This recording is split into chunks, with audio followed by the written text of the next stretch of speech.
Throughout this summit, we have seen a great showing of use cases and user stories.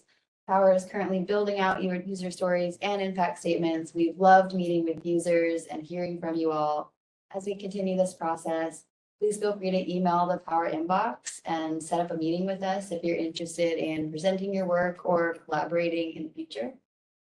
I'll now hand the microphone back over to Dr. Paul Stackhouse, who will facilitate our second Q&A session.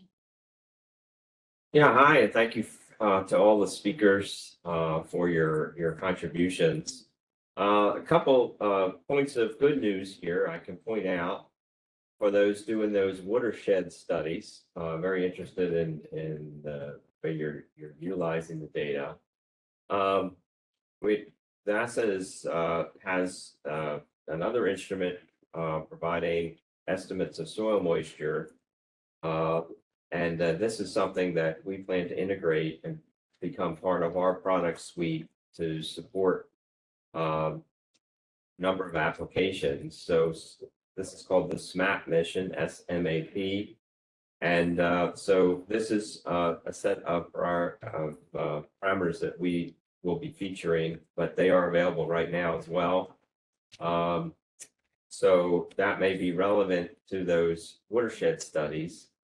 Also, in the near future, actually already launched and just undergoing preliminary assessments is a new mission called SWOT, S-W-O-T. And that's a radar looking at water heights, and we'll be assessing river discharge amounts. So that's part of some new observations that might be of use.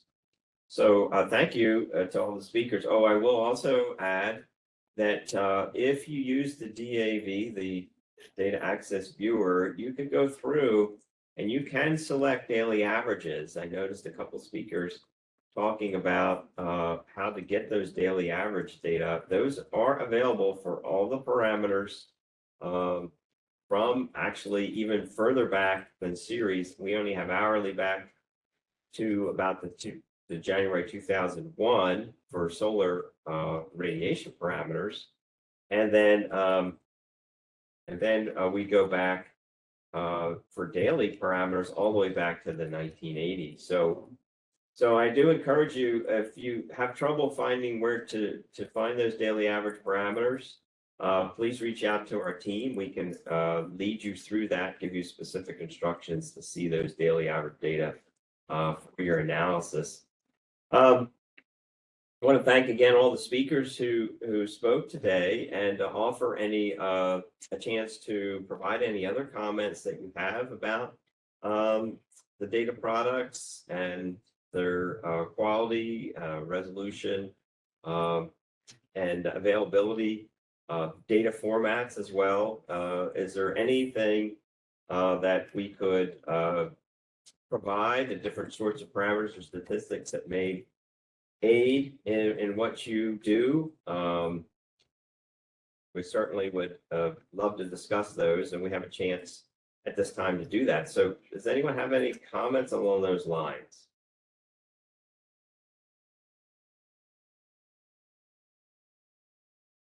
Hi, I can be heard? Yes, we can hear you.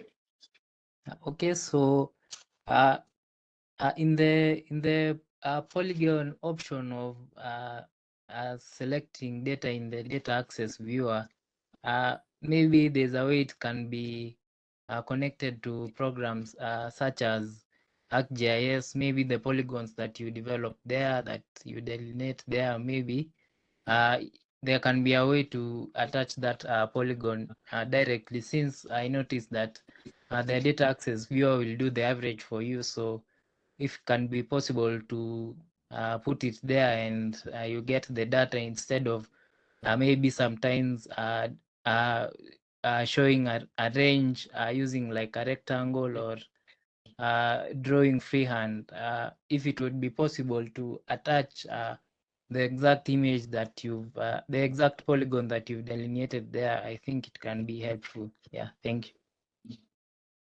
Yeah, I'll let Christopher comment on that. Yeah, thank you for your question about that. We actually do have ArcGIS image services that we provide.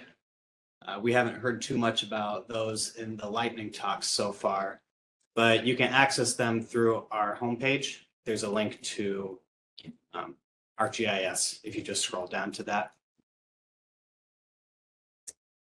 And that will allow you to use the data within the ArcGIS application without needing to upload and request data. Data would be natively available right in the application itself directly. Thank you. And just reach out. I think Christopher would be glad to help you go through that process to get the data, but you can request the GeoTIFF formats or the GeoJSON formats, and both of those are readily incorporated into ArcGIS or other GIS software. Thank you. Yeah, and if you have questions about polygons and not the image services for ArcGIS, feel free to email us, and we'd be happy to look at that with you.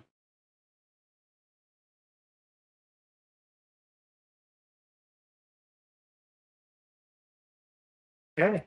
Does anyone else have any other general comments about power and its usefulness for your applications? We really, again, appreciate your presentations. I was intrigued, Stephen, by your presentation. I was wondering if you looked at the cloud and changes in that region. Clearly, there's some albedo changes that you're seeing. So it would be interesting to maybe correspond and see how those changes, the variability of those changes in time, if there's if you see any sorts of periods where there's larger changes, evaluating the time series. So Yes, yeah, the cloud cover, it's very interesting, and I think I had provided some hints on that in the slide that I sent, but it was too long, so I just wanted to focus on how I used power data. But I think on that, yeah, collaboration and discussing will be very good, because I found determining cloud cover quite tricky and relating it to the data that I have. So yeah, I think it will be nice to talk more about it. yeah. So for instance, downward long way is very sensitive to increases or in changes in the humidity of the boundary layer. Besides just temperature, the humidity can play a role, and also the clouds if they're becoming lower. So we might be able to connect you with some more detailed data products that might help. Yeah, thank you. And Arturo, I was really interested in your project as well. I thought that our tempo, I think that's going to cover down to your area of interest.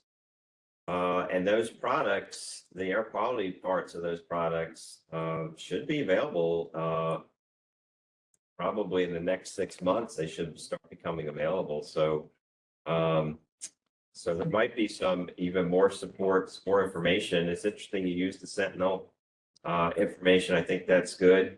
There is an air quality team as part of the Earth Action themes. There's a whole theme on